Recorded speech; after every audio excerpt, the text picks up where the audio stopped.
Chapitre 15. Ben et Marc. 1.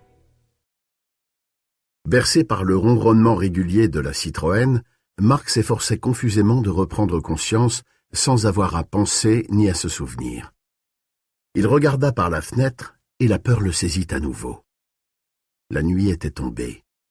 Les arbres au bord de la route n'étaient plus que des ombres confuses, et les voitures avaient allumé leurs phares. Il poussa un gémissement et agrippa fébrilement la croix suspendue à son cou. « Détends-toi, » dit Ben. « Nous sommes à 30 kilomètres de Salem. » L'enfant se pencha par-dessus le volant pour mettre la sécurité de la portière du conducteur et faillit faire une embardée à Ben. Puis, se tournant de l'autre côté, il mit la sécurité de sa propre portière. Après quoi, il se recroquevilla sur son siège, ne souhaitant plus qu'une chose: s'enfoncer à nouveau dans le néant. Le néant. Il n'y avait rien de mieux. Au moins n'y retrouvait-on pas toutes ces affreuses images. Le moteur faisait un bruit monotone et rassurant. Rien de mieux. Il ferma les yeux. Marc? Il était plus prudent de ne pas répondre. Marc, tu ne te sens pas mal? Marc? Il était déjà loin, c'était ce qu'il fallait. Rien. Plus rien que du gris. 2. Quand ils eurent passé la frontière du New Hampshire, Ben décida de s'arrêter dans un motel. Il inscrivit sur le registre Ben Cody, père et fils, et griffonna une signature. Marc brandit sa croix en entrant dans la chambre. Il avait le regard affolé d'un petit animal pris au piège. Il tint la croix serrée dans sa main jusqu'à ce que Ben eût fermé la porte, mis le verrou et suspendu sa propre croix sur la poignée. Il y avait une télé couleur et Ben la regarda un moment. 2 pays africains en guerre. Le président avait pris un coup de froid, mais c'était sans gravité. À Los Angeles, un bonhomme était devenu dingue et avait descendu 14 personnes à coups de fusil. La météo annonçait de la pluie et, dans le nord du Maine, des bourrasques de neige. 3. Salem était dans les ténèbres, et les vampires continuaient de hanter la ville et ses alentours. Certains d'entre eux avaient réussi à s'arracher suffisamment aux ombres de la mort pour retrouver un sens rudimentaire de la ruse. Lawrence Crockett appela Royal Snow pour l'inviter à jouer aux cartes. Royal n'eut pas plutôt garé sa voiture et pénétré chez les Crockett que Lawrence et sa femme fondirent sur lui. Glynis Maybury donna un coup de fil à Mabel Wertz, lui dit qu'elle avait peur toute seule et lui demanda si elle ne pouvait pas venir passer la soirée chez elle en attendant le retour de son mari, parti à Waterville. Mabel, qui vivait maintenant dans l'angoisse, donna son accord avec un empressement pathétique. 10 minutes plus tard, elle se trouva en face de Glynis complètement nue, son sac à main au bras et découvrant ses crocs en un sourire hideux. Elle n'eut que le temps de pousser un cri, pas plus. Quand Delbert Marquis quitta son cabaret désert, un peu après 8 heures, il vit Carl Foreman et Homer McCaslin sortir de l'ombre et lui dire, en souriant de toutes leurs dents, qu'ils venaient boire un coup. Milt Crossan reçut, dès la fermeture de son magasin, la visite de quelques-uns de ses habitués. George Midler, le quincaillier, alla trouver chez eux les petits lycéens qui prenaient toujours un air entendu et méprisant lorsqu'ils entraient dans son magasin, et il put assouvir ses désirs les plus sombres. Les voyageurs continuèrent à passer à côté de Salem, sur la route 12, sans rien voir d'autre que 2 panneaux, celui du Rotary et celui qui limitait la vitesse à 50 à l'heure. Une fois la ville dépassée et le 90 retrouvé, que pouvait-il penser sinon quelle trousse sinistre? La ville gardait son secret, et Marston House veillait sur elle comme un roi déchu continue de suivre les affaires de son peuple. 4. Le lendemain à l'aube, Ben prit sa voiture pour retourner là-bas, laissant Marc dans la chambre du motel. Il s'arrêta pour acheter une pioche et une pelle dans une quincaillerie de Westbrook. Salem attendait, en silence, sous un ciel d'orage, que la pluie se mette à tomber. Il y avait très peu de voitures dans les rues. C'était ouvert chez Spencer, mais le café L'Excellent était fermé. Quelqu'un avait baissé les stores. enlever le menu de la vitrine et effacer le plat du jour sur l'ardoise. Le spectacle de ces rues désertes lui fit froid dans le dos et lui rappela la pochette d'un disque de rock où l'on voyait de profil, sur fond noir, un travesti dont le visage étrange était maculé de sang et de rouge à lèvres, et au-dessous, un titre. Ils ne sortent que la nuit. Il commença par se rendre chez Eva, monta au premier et poussa la porte de sa chambre. Elle était exactement comme il l'avait laissée, avec le lit défait et un paquet de bonbons ouvert près de la machine. Il attrapa la corbeille à papier en métal posée sous le bureau et la mit au milieu de la pièce. Puis il prit son manuscrit et le déposa dedans. De la page de titre, il fit un allume-feu, l'enflamma avec son briquet et la jeta sur les pages dactylographiées. La flamme les lécha avec délectation, puis les dévora sans façon. Les feuilles se roulèrent et noircirent, une fumée blanchâtre s'échappa en volute de la corbeille, et il se pencha machinalement par-dessus son bureau afin d'ouvrir la fenêtre. Sa main tomba sur le presse-papier, celui qu'il avait gardé depuis son enfance, depuis le jour où il était entré dans la maison du monstre. Si on l'agitait, il se remplissait de flocons de neige. Il le secoua, en le tenant devant ses yeux comme il le faisait quand il était petit, et l'éternel miracle se produisit. On apercevait à travers la neige une maison couleur de pain d'épices et un petit chemin qui y menait. Les volets de la maison étaient clos, mais un petit garçon imaginatif, comme Ben à l'époque et comme Marc Petrie aujourd'hui, pouvait aisément croire que l'un d'eux était en train de s'ouvrir. D'ailleurs, l'illusion d'optique était toujours là. On était persuadé alors de voir une longue main blanche pousser le battant et un visage blafard apparaître dans l'interstice, découvrant ses crocs de loup dans un sourire, pour vous inviter à entrer dans cette maison de l'au-delà, à rejoindre ce monde de chimères, où tourbillonne sans fin une neige de pacotille, et où le temps n'est qu'illusion. Ben le voyait, ce visage, pâle et avide, un visage qui ne verrait plus jamais ni la lumière du jour, ni le bleu du ciel. Et ce visage était le sien. Il lança le presse-papier loin de lui, et il se brisa au sol en 1000 morceaux. Il quitta la chambre aussitôt, ne voulant pas savoir quel fluide pouvait s'écouler entre les éclats. 5. Il descendit à la cave afin de récupérer le corps de Jimmy, et ce fut le périple le plus pénible de tous. Le cercueil de Barlow était là où il l'avait laissé la veille, vide, pas même une couche de poussière. Enfin, pas totalement vide. Il restait le pieu et autre chose. Ben sentit son estomac se soulever. Des dents. Les dents de Barlow. C'est tout ce qu'il restait de lui. Ben se pencha et les ramassa. Elles se tortillèrent dans sa paume comme de petits asticots, tentant de s'associer pour mordre. Avec un cri de dégoût, il les jeta au loin, les éparpillant. « Seigneur !» souffla-t-il en se frottant la paume sur sa chemise. « Faites que ce soit la fin, qu'on en ait terminé avec lui, pour de bon. » 6. Ben réussit, Dieu sait comment, à remonter le corps de Jimmy, toujours enveloppé dans les rideaux d'Eva. Il le mit dans le coffre de la Buick et partit en direction de la maison des Petrie. La pioche et la pelle étaient sur le siège arrière, à côté de la sacoche noire de Jimmy. Il passa le reste de la matinée et le début de l'après-midi dans une clairière, derrière la maison, tout près de Taggart Stream, à creuser une fosse profonde de plus d'1 mètre. Il y déposa le corps de Jimmy et ceux des parents de Marc, enveloppés dans la housse du canapé. Il était 2h30 quand il commença à remplir la fosse. À mesure que la lumière faiblissait dans le ciel nuageux, ses mouvements devenaient plus rapides. La sueur qui se condensait sur sa peau ne lui venait pas seulement de l'effort fourni. À 4h, la fosse était comblée. Il tassa soigneusement les mottes de terre, jeta la pelle et la pioche toutes crottées dans le coffre de la voiture, retourna en ville et se gara devant le café L'Excellent sans couper le contact. Il resta là un moment à regarder la ville.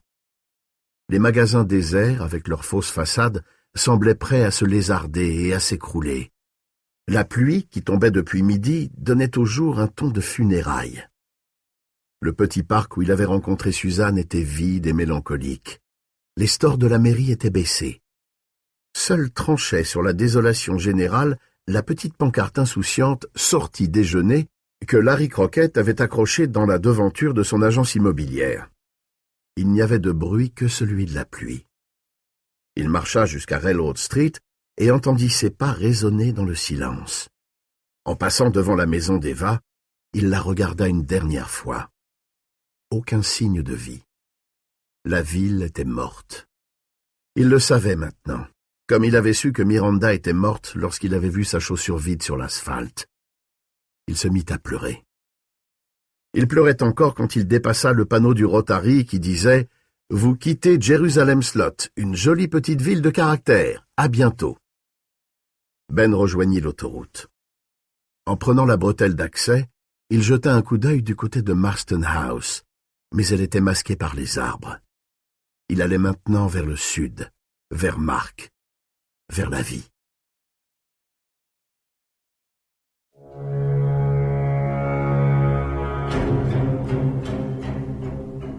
Épilogue.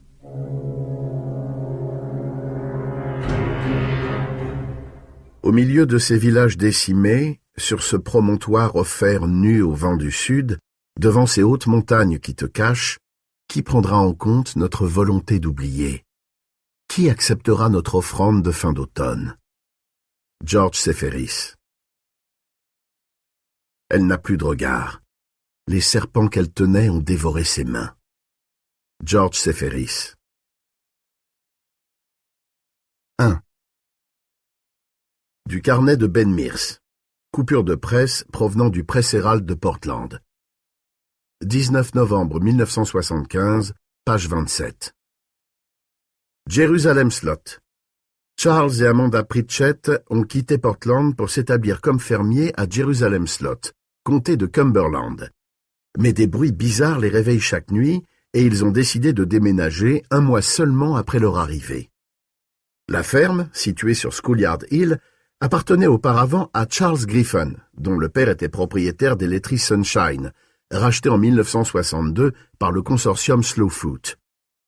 Nous n'avons pu joindre Charles Griffin pour lui demander ce qu'il en pensait. Il aurait vendu sa ferme par l'intermédiaire d'un agent immobilier de Portland pour une bouchée de pain, au dire de Pritchett lui-même.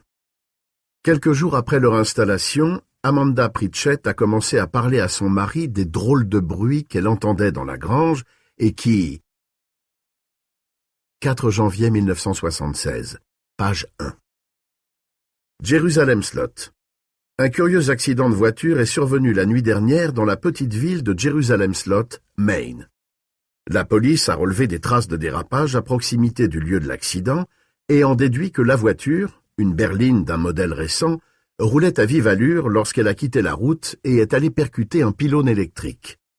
La voiture est en miettes, mais malgré la présence de taches de sang sur le siège avant et sur le tableau de bord, les passagers n'ont pas encore été retrouvés. Selon la police, le véhicule appartenait à M. Gordon Phillips de Scarborough. Au dire d'un voisin, M. Phillips et sa famille allaient voir des parents à Yarmouth. La police pense que M. Phillips, sa femme et ses 2 enfants sont sous le coup de l'accident et errent dans la campagne. Des recherches vont être entreprises. 14 février 1976, page 4.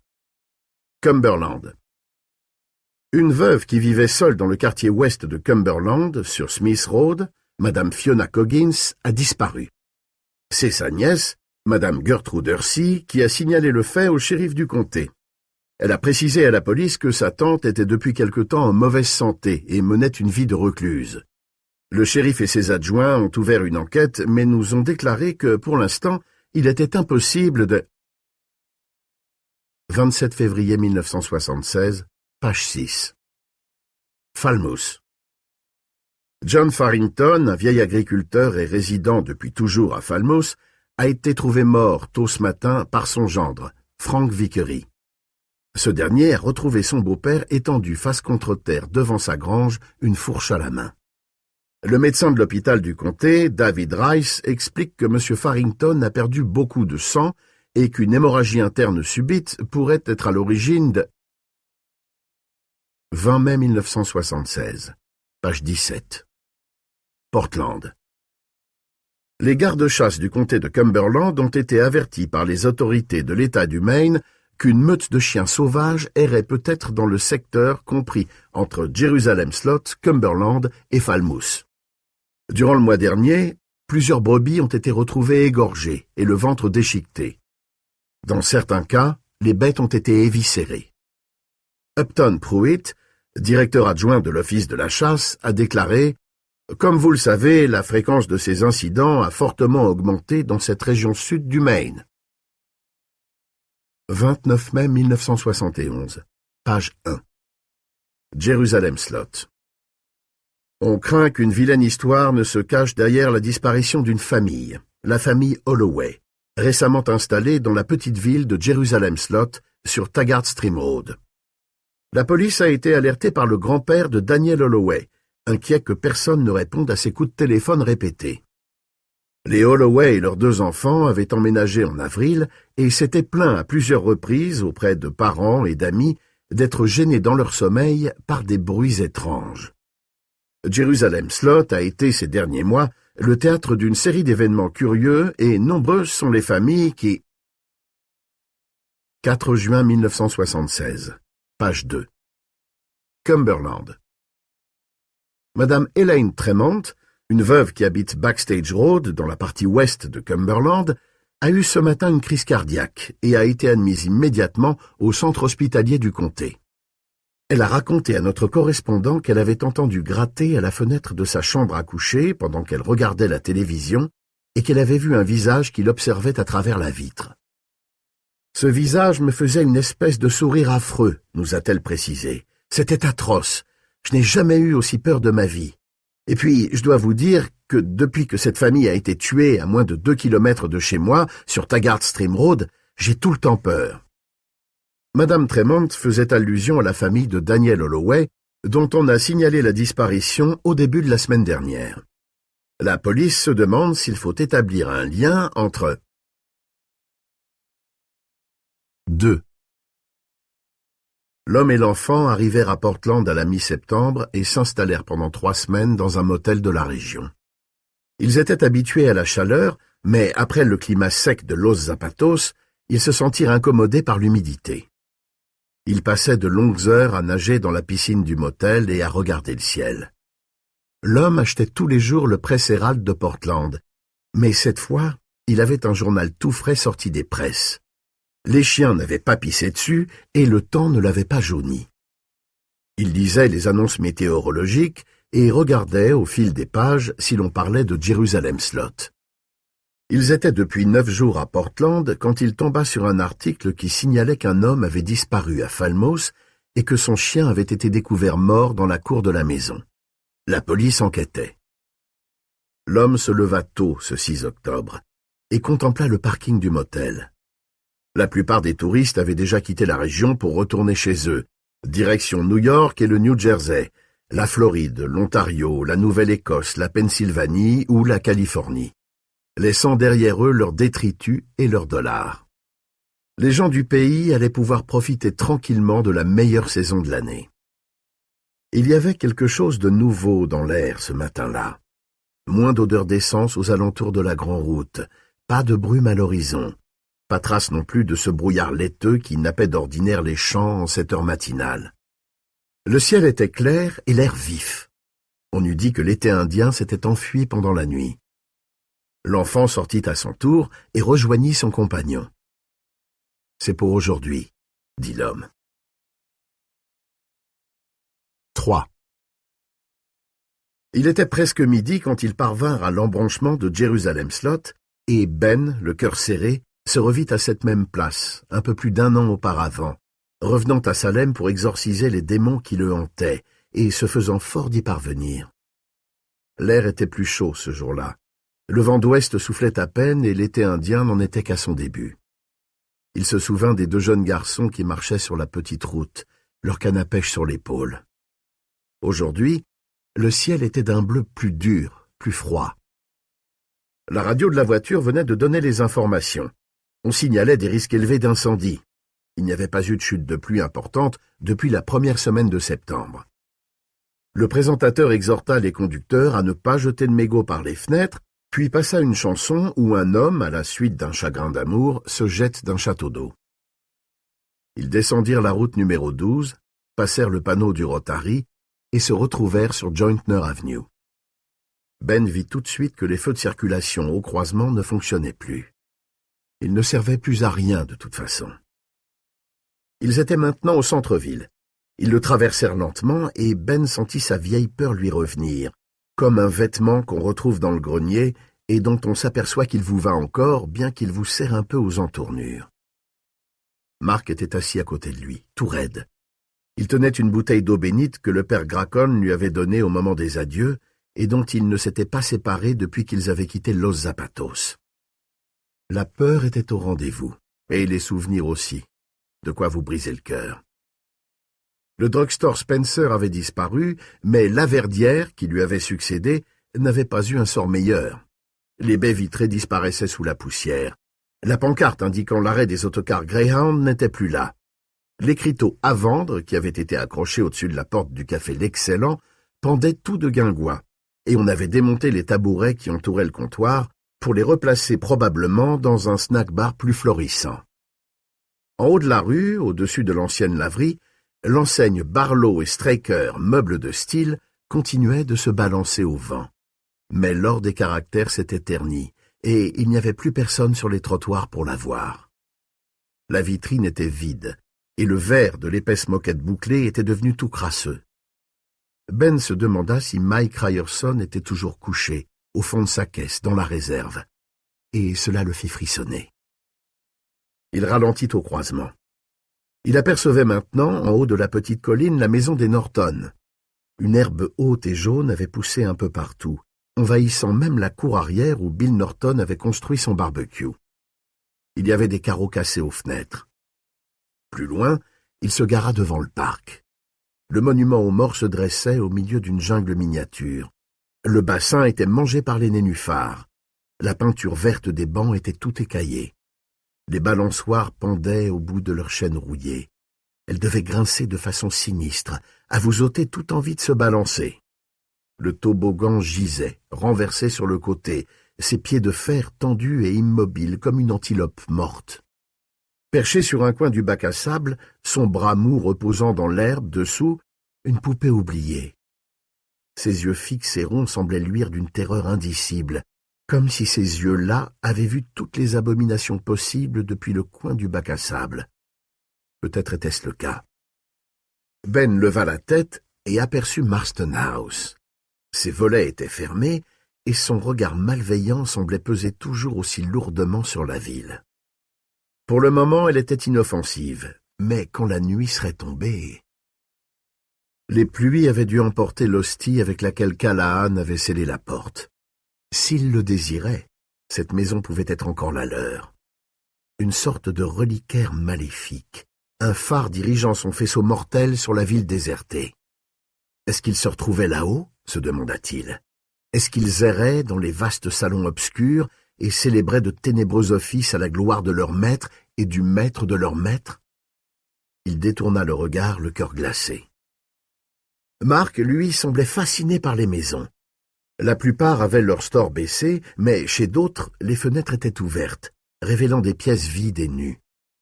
C'était plus angoissant encore que celles pudiquement fermées, songea Ben. Ces rectangles noirs étaient autant d'yeux mornes et malveillants rivés sur eux, comme si les maisons les regardaient passer, tels des alignements de sentinelles décérébrées, s'offusquant en silence de voir des intrus violer leur sanctuaire.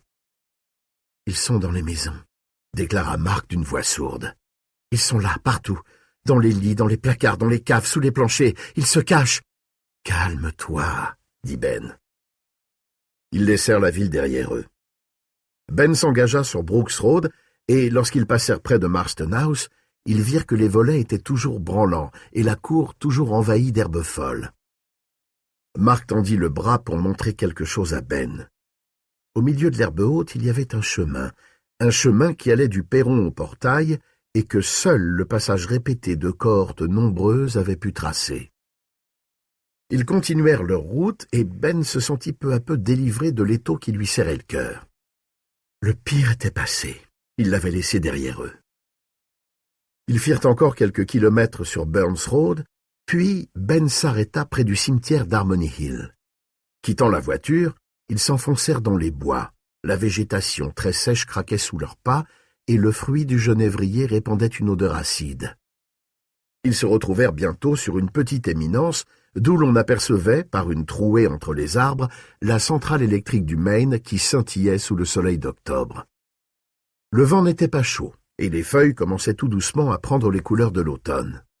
« Les vieux disent que c'est de là que l'incendie est parti, » dit Ben. « En 1951. Le vent soufflait de l'ouest et on pense que c'est un type qui achetait sa cigarette sans faire attention. Une seule petite cigarette. Ça a pris du côté des marais et après, il n'y a plus moyen de l'arrêter. » Il sortit un paquet de Pall Mall de sa poche, regarda pensivement l'emblème, Inox Signo Vinces, et déchira la mince enveloppe de cellophane. Puis il prit une cigarette, l'alluma et secoua l'allumette. Il n'avait pas fumé depuis des mois et fut étonné de trouver cela si délicieux. « Ils ont leur coin, » remarqua-t-il, « mais on peut les en déloger. On arriverait à en tuer, ou plus exactement à en détruire un certain nombre, mais pas tous. Tu comprends? »« Oui, » dit Marc. « Ils ne sont pas très malins. S'ils n'ont plus accès à leur premier refuge, ils trouveront difficilement ensuite à se cacher. 2 personnes qui passeraient en revue leurs repères possibles pourraient abattre un sacré boulot. Peut-être arriverait-elle à nettoyer intégralement Salem avant la première chute de neige. Peut-être pas, comment savoir. Mais une chose est certaine. Sans quelque chose, un événement, pour les obliger à sortir, pour les mettre en difficulté, il n'y a aucune chance d'en venir à bout. Oui, cela va être cauchemardesque et dangereux. Je sais, mais on raconte que le feu purifie, ajouta Ben pensivement. La purification, ça compte, tu ne crois pas? Si, je crois, dit Marc. Ben se leva. Il faudrait songer à rentrer. Il était arrivé au bout de sa cigarette et l'envoya négligemment sur un tas de broussailles et de feuilles mortes. La petite colonne de fumée blanche se détachait clairement sur le fond vert des genévriers avant de se dissiper dans l'air. Quelques mètres plus loin, dans le lit du vent, s'étendait un enchevêtrement inextricable de branches mortes et d'arbres tombés, vestiges de l'ancienne catastrophe. Il restait là sans bouger, fasciné, à regarder monter la fumée. Elle devint bientôt plus épaisse. Une langue de flamme apparut. Une succession de petits éclatements secs leur indiqua que le feu avait pris aux brindilles. « Ce soir, ils ne poursuivront pas les troupeaux et ne troubleront pas le sommeil des fermiers, » dit Ben doucement. « Ce soir, ils seront en cavale. Et demain, toi et moi, » dit Marc. Et il leva le poing. Ses joues, auparavant si pâles, avaient pris des couleurs. Ses yeux brillaient. L'homme et l'enfant retournèrent à la voiture et reprirent la route. Dans la petite clairière qui surplombait la ligne à haute tension, au milieu des arbres jaunis par l'automne, le feu, attisé par le vent d'ouest, faisait pétiller les broussailles. Octobre 1972, juin 1975.